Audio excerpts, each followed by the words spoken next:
इस तरह के इनके मकसद नहीं जेडे वैसे पत्ते खराब होने शुरू हो जाते ना जी मटर थल्लू जिस तरह तुम कह रहे हो भी बिल्कुल पूरा पूरा पौधा खराब हो जाता है उनका इलाज होर होंदा है उनका बिस्मिल्लाहिर्रहमानिर्रहीम अस्सलाम वालेकुम मैं ਤੁਹਾਡਾ भाई एबी भाई और बिराओ की हाल चाल उम्मीद करना खैरियत नाल दसो ते अल्लाह दे फजल करम और शुक्र दे नाल मैं भी खैरियत नाल हां ते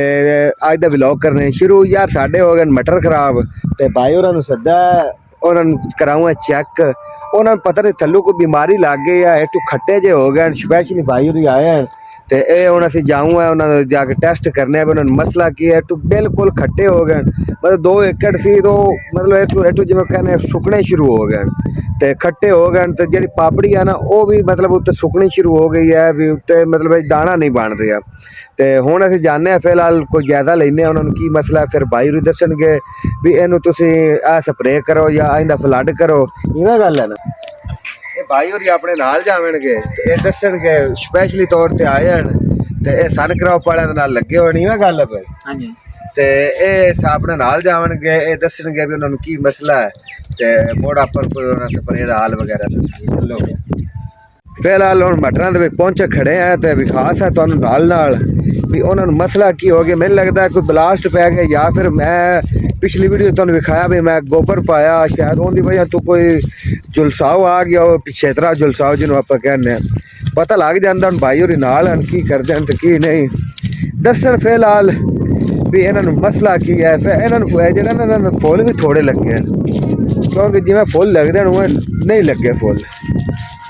तो हुण तुहानूं नाल दिखाने हैं फिर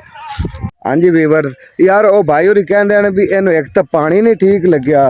तो यह वेखो ना हेठू कर तो हेठू हेठू मतलब सुकने शुरू हो गए ए देखो ये हेठू सुकने शुरू हो गए मतलब पानी भी नहीं ठीक लग्या तो फिर सानू पोटाश भी कोई नहीं लाई ए वेखो हेठू उतू बूटा बिल्कुल ठीक खड़ा है लेकिन वो हेठू आ वेख लो ये सारा हेठू सुकदा जांदा बिल्कुल ही आ वेख ठीक है हेठू सुकना शुरू हो गया है तो उतू अजे तक उवें खड़ा मतलब झुलसाओ भी है इनू थोड़ा थोड़ा लेकिन उतू शो नहीं होया इस साइड तो कोई ज़्यादा है शायद इस साइड तो पानी ज़्यादा लगता है या की मसला है लेकिन परली साइड तो उतना ज़्यादा नहीं है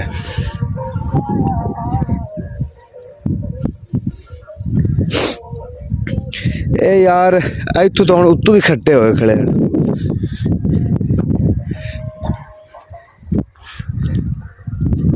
2-3 मतलब 4-5 दिन कोहरा भी बड़ा ज़्यादा पिया है तो वो कोहरे की वजह नाल भी कोई जुलसाव हो आ जाता क्योंकि आलू कोहरे की हद भी इतनी ज़्यादा है भी मतलब 4-5 दिन इकट्ठा लगातार कोहरा पिया है तो उनकी वजह नाल भी कुछ हो सकता लेकिन वो बढ़ोतरी भी कर रहे हैं लेकिन हेठू हेठू सड़ भी रहे हैं तो उनकी वजह यही है कोई पोटाश की कमी रह गई या मुड़ कोई जुलसाव है तो भाई होरां ने कहा भी इन्हूं पोटाश तुसीं लाओ तो ठीक हो जाएंगे अभी हुण फिलहाल एक झुंड वेख ली दूई झुंड वेखने भी उत्थे की सूरत हाल है फीवर यार असा वेख लैन मटर तो भाई होरी आखदे भी उहदे पोटाश की कमी है तो हुण अगला जिहड़ा है ना किला असीं वेखण चले हैं वो भी हैं तो ये मतलब उन्होंने लंबाई ज़्यादा हैं लेकिन वो है बेल छोटी है फुल बड़े ज़्यादा हैं ये होर भी हाँ ये वैरायटी है ओली साइड तो ठीक है पर वो जाके खराब हो गई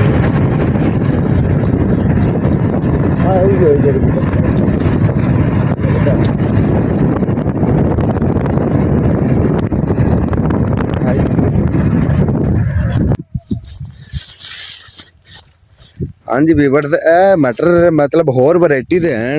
लेकिन ये भी इथों सुकने शुरू हो गए ना देख लो हालांकि ना ये बाह दे गड्ढे हैं ये थी बाह दे गड्ढे लेकिन फिर भी इथों है ना इतनी वेल भी वड्डी नहीं की लेकिन फिर भी वेखो सुकने शुरू हो गए बिल्कुल वेखो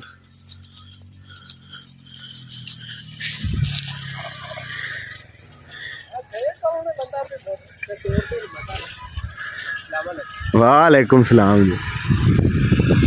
ये भी इथों सुकने दे पे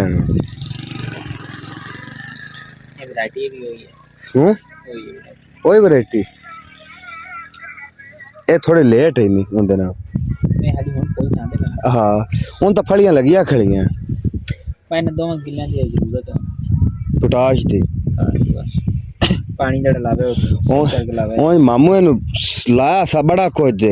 क्यूमुलस लाया इसो ਉਹਦੇ ਸਲਫਰ ਹੋਇਆ ਨਾ हाँ सल्फर भी लाया इसो अंदर ਕਿਊਮਲਸ ਸਲਫਰ ਹੈ ਨਾ ਕਿਊਮਲਸ ਡੀਐਫ ਜਿਹੜਾ ਨਾ ਉਹ ਸਲਫਰ ਹੈ अच्छा ਐਫਐਮਸੀ अच्छा भाई उरी आंदे ने ਇਹਨੂੰ पोटाश ਇਹਨਾਂ ਨੂੰ पोटाश ਦੀ ਕਮੀ ਹੈ ਲਿਆਦਾ ਜਿੰਦੇ ਮਟਰ ਮਤਲਬ ਹੁਣ ਇਹ ਹਾਲਤ ਵਿੱਚ ਖੜੇ ਹੋਏ ਹਨ ਨਾ ਉਹ ਆਪਣੇ ਮਟਰ ਨੂੰ पोटाश ਲਾਵੇ ਜਾਂ पोटाश ਦਾ ਸਪਰੇਅ ਕਰੇ ਤੇ ਉਹ ਬਿਹਤਰ ਹੋ ਜਾਣਗੇ ਆ पोटाश ਦੇ ਸਪਰੇਅ ਨਾਲ ਜਿਹੜੀ ਫਲੀ ਲੱਗੀ ਹੁੰਦੀ ਨੇ ਉਹ ਮੋਟੀ ਹੋ ਜਾਂਦੀ ਹੈ ਫੁੱਲ ਜ਼ਿਆਦਾ ਹਾਂ ਫੁੱਲ ਜਿਹੜੇ ਨੇ ਫੁੱਲ ਉਹ ਲਾਤਦਾਦ ਲੱਗਦੇ ਨੇ ਪੋਟਾਸ਼ ਅੱਛੀ ਕੁਆਲਿਟੀ ਦੀ ਹੋਵੇ ਹਾਂ पोटाश ਦਾ ਵੀ ਅੱਛਾ ਹੋਣਾ ਬੜਾ ਜ਼ਰੂਰੀ ਹੈ ਜਿਹੜੀ ਸਿੰਪਲ ਹੋਏਗੀ ਉਹ ਇਹਨੂੰ ਰੋਕ ਦੇਗੀ ਤੂੰ ਲਾਟਾ ਲੂਟਾ ਮਾਰ ਦੇਗੀ ਹਾਂ ਹਾਂ ਪੋਟਾਸ਼ ਹੋਏਗੀ ਜਿਹੜੀ ਬਿਹਤਰੀਨ ਹੋਈ ਉਹਦਾ ਬੜਾ ਰਿਵਾਜ ਤੇ ਤੁਹਾਨੂੰ ਵਿਖਾਉਣ ਦਾ ਮਤਲਬ ਇਹ ਆ ਵੀ ਜਿਹੜੀ ਹੇਠੋਂ ਮਟਰ ਸੁੱਕਦੇ ਪੈਣ ਨਾ ਤੇ ਇਹਦੇ ਵਾਸਤੇ पोटाश ਲਾਓ ਇਵੇਂ ਆ ਵੀ ਜਿਵੇਂ ਮੈਨੂੰ ਪਤਾ ਨਹੀਂ ਹੈ ਮੈਂ ਤੁਹਾਡੇ ਵਾਸਤੇ ਵੀਡੀਓ ਬਣਾਈ ਹੈ ਤੇ ਵੀਡੀਓ ਤੁਹਾਡੀ ਮਸائل ਦਾ ਹੱਲ ਬਣ ਗਿਆ ਹੈ ਤੇ ਇਹ ਵੀਡੀਓ ਬਣਾਉਣ ਦਾ ਇਹੋ ਮਤਲਬ ਆ ਕਿ ਮੈਂ ਭਰਾਵਾਂ ਦੱਸ ਸਕਾਂ ਜਿੰਦੇ ਮਟਰ ਇਵੇਂ ਹੋਏ ਖੜੇ ਹਨ ਉਹ ਆਪਣੇ ਆਪ ਜਿਹੜਾ ਹੈ ਨਾ ਕੋਈ पोटाश ਲਾ ਲਵੇ ਜਾਂ ਕੋਈ ਆਪਣਾ ਮਸائل ਪੂਰਾ ਕਰ ਲਵੇ ਤੇ ਹੁਣ ਫਿਲਹਾਲ ਅਸੀਂ ਚੱਲਦੇ ਹਾਂ ਘਰ ਨੂੰ ਯਾਨੀ ਇੱਕ ਨਾ ਵੈਸੇ ਜਿਹੜਾ ਨਾ ਮਸਲਾ ਹੁੰਦਾ ਥੱਲੂ ਜਿਵੇਂ ਤੁਸੀਂ ਆਂਦੇ ਵੈਸੇ ਵੀ ਸੁੱਕੇ ਖਲਨ ਮਟਰ ਸੁੱਕਣ ਦਾ ਮਤਲਬ ਇਹ ਵੀ ਨਹੀਂ ਹੁੰਦਾ ਇਹ ਤੇ ਵੈਸੇ ਨਾ ਵੀ ਜਿਵੇਂ ਕੋਈ ਵੀ ਫਸਲ ਹੈ ਗੰਦਮ ਹੈ ਮੱਕੀ ਹੈ ਜਦੋਂ ਵੱਡੀ ਹੁੰਦੀ ਤੇ ਥੱਲੇ ਵਾਲੇ ਪੱਤੇ ਜਿਹੜੇ ਨਾ ਖੁਸ਼ਕ ਹੋਣੇ ਸ਼ੁਰੂ ਹੋ ਜਾਂਦੇ ਨੇ ਖਰਾਬ ਹੋਣੇ ਇਹ ਉਸ ਤਰ੍ਹਾਂ ਦਾ ਮਾਮਲਾ ਹੈ ਇਹਨੂੰ ਇਹ ਵੀ ਆਪਣਾ ਪਾਣੀ ਜਿਹੜਾ ਨਾ ਬਿਲਕੁਲ ਆਖਰੀ ਸਟੇਜ ਤੇ ਨਹੀਂ ਪਹੁੰਚਿਆ ਜਿੱਥੇ ਆਖਰੀ ਸਟੇਜ ਤੇ ਪਾਣੀ ਨਹੀਂ ਪਹੁੰਚਿਆ ਉੱਥੇ ਥੱਲੇ ਕੋਈ ਪੱਤੇ ਹੈਗੇ ਨੇ ਇਸ ਤਰ੍ਹਾਂ ਦੇ ਇਹਦੇ ਮਕਸਦ ਨਹੀਂ ਜਿਹੜੇ ਵੈਸੇ ਪੱਤੇ ਖਰਾਬ ਹੋਣੇ ਸ਼ੁਰੂ ਹੋ ਜਾਂਦੇ ਨੇ ਜੀ ਮਟਰ ਥੱਲੂ ਜਿਸ ਤਰ੍ਹਾਂ ਤੁਸੀਂ ਕਹਿ ਰਹੇ ਹੋ ਵੀ ਬਿਲਕੁਲ ਪੂਰਾ ਪੌਦਾ ਖਰਾਬ ਹੋ ਜਾਂਦਾ ਉਹਦਾ ਇਲਾਜ ਹੋਰ ਹੁੰਦਾ ਉਹਦਾ ਇਲਾਜ ਹੈ ਬਲੀਡਾਮਾਈਸਿਨ ਹੈ ਯਾਨੀ ਕਿ ਥਾਇਓਫਨੇਟ ਵੀ ਉਹਦਾ ਇਲਾਜ ਹੈ ਤੇ ਹੋਰ ਕਾਫੀ ਚੀਜ਼ਾਂ ਇਸ ਤਰ੍ਹਾਂ ਦੀਆਂ ਕੋਪਰੋਕਸੀਕਲੋਰਾइड ਹੈ ਬਲੀਡਾਮਾਈਸਿਨ ਹੈ ਸਟੈਪਟੋਮਾਈਸਿਨ ਹੈ ਰਾਈਜ਼ੋਮਾਈਸਿਨ ਹੈ ਕਸੋਗਾਮਾਈਸਿਨ ਹੈ ਇਹ ਸਾਰੀਆਂ ਜ਼ਹਿਰ ਉਹਨਾਂ ਚੀਜ਼ਾਂ ਦਾ ਇਲਾਜ ਹੁੰਦਾ ਉਹ ਜਿਹਨੂੰ ਮੂਲਾ ਕਹਿੰਦੇ ਨੇ ਮੂਲਾ ਪੈ ਜਾਂਦਾ ਇਹ ਚੀਜ਼ਾਂ ਇਲਾਜ ਹੁੰਦੀਆਂ ਨੇ ਤੇ ਇਹ ਤਾਂ ਵੈਸੇ ਪਾਣੀ ਦੀ ਵਜ੍ਹਾ ਤੋਂ ਜਿਹੜਾ ਨਾ ਆਪਣੇ ਪਾਣੀ ਲੇਟ ਹੋਇਆ ਖਲਾ ਤੇ पोटाश ਦਾ ਤੁਹਾਨੂੰ ਕਹਿਣ ਦਾ ਮਕਸਦ ਇਹ ਹੈ ਕਿ ਇਹਨਾਂ ਦੀ ਹੁਣ ਸਟੇਜ ਆਈ ਖਲੀ ਜਿਵੇਂ ਆਪਾਂ ਕਹਿੰਦੇ ਵੀ ਗੱਬੇ ਤੇ ਆਏ ਖਲੇ ਨੇ ਗੋਬ ਤੇ ਆਏ ਖਲੇ ਨੇ ਇਹ ਗੋਬ ਤੇ ਆਏ ਖਲੇ ਨੇ ਇਹਨਾਂ ਨੂੰ ਹੁਣ ਖੁਰਾਕ ਦੀ ਜ਼ਰੂਰਤ ਹੈ ਆਪਾਂ पोटाश ਅੱਛੀ पोटाश ਜਿਹੜੀ ਹੈ ਨਾ ਉਹਦਾ ਸਪਰੇਅ ਕਰਾਂਗੇ ਤੇ ਉਹ ਇਹਨੂੰ ਜਿਹੜਾ ਨਾ ਫਲ ਥਲੀ ਜਿਹੜੀ ਚੁੱਕੇਗੀ ਉਹ ਫੁੱਲ ਮਜ਼ਬੂਤ ਹੋਣਗੇ ਥਲੀ ਮਜ਼ਬੂਤ ਹੋਏਗੀ ਦਾਣਾ ਮੋਟਾ ਹੋਏਗਾ ਵਜ਼ਨੀ ਹੋਏਗਾ ਸਿਹਤਮੰਦ ਹੋਏਗਾ ਫਲੱਡ ਕਰਨ ਦਾ ਵੀ ਆਪਣਾ ਹੀ ਮਕਸਦ ਹੈ ਲੇਕਿਨ ਇਹ ਵੀ ਜਿਹੜਾ ਮਟਰ ਥੱਲੂ ਖਰਾਬ ਹੋ ਜਾਂਦਾ ਉਹ ਮੂਲੇ ਦੀ ਸ਼ਿਕਾਇਤ ਹੁੰਦੀ ਮੂਲੇ ਦੀ ਸ਼ਿਕਾਇਤ ਦਾ ਹੱਲ ਨਹੀਂ ਹੈਗਾ ਤੇ ਵੈਸੇ ਯਾਨੀ ਕਿ ਇਹਨਾਂ ਦੀ ਸਟੇਜ ਆਈ ਖਲੀ पोटाश ਦੀ ਬਸ ਇਸ ਲਈ पोटाश ਹੈ ਪਰ ਨਾ ਮੂਲੇ ਦੀ ਸ਼ਿਕਾਇਤ ਦਾ ਇਲਾਜ ਜਿਹੜਾ ਨਾ ਉਹ ਹੋਰ ਹੁੰਦਾ शुक्रिया दोस्तों बाकी भाई होरां दा बड़ा शुक्रिया उन्हें सानू दस्या सन तो इतना पता ही नहीं अब इन्हू पोटाश की कमी है तो हम पोटाश आप जा गतने हैं तो कोई पता सोर लगेगा फिर इनका भाई भाई होर सच्चे हैं या झूठे हैं क्योंकि जदों आप पोटाश गतनी है आपू सारा शीशा अगे आ जाना ठीक है बाकी लव यू हो गया तो अपने भाई को सपोर्ट की करो तो जितना ज़्यादा हो सके वीडियो में शेयर किया करो उस तो बाद कमेंट अच्छे किते करो अगर कोई चीज़ गलत होवे उन्होंने दस्या करो असीं उन्होंने सही किया करांगे ते मटर गड्डो मटर बड़े महंगे बिक रहे हैं जितना हो सकता है क्योंकि आलूओं की तादाद बड़ी थोड़ी है मतलब तादाद तो मुराद मतलब आलू जितना खर्चा लेंदे ने उतने होंदे नहीं हैं मटर गड्डो मटरां दे खर्चा थोड़ा होंदा है तो बाकी हुण तो बड़े ज़्यादा महंगे हो गए मटर तो बाकी लव यू हो गया तो अगला व्लॉग इस तो ज़्यादा बेहतर होएगा तो अपने भाई को दो इजाज़त अल्लाह हाफिज़।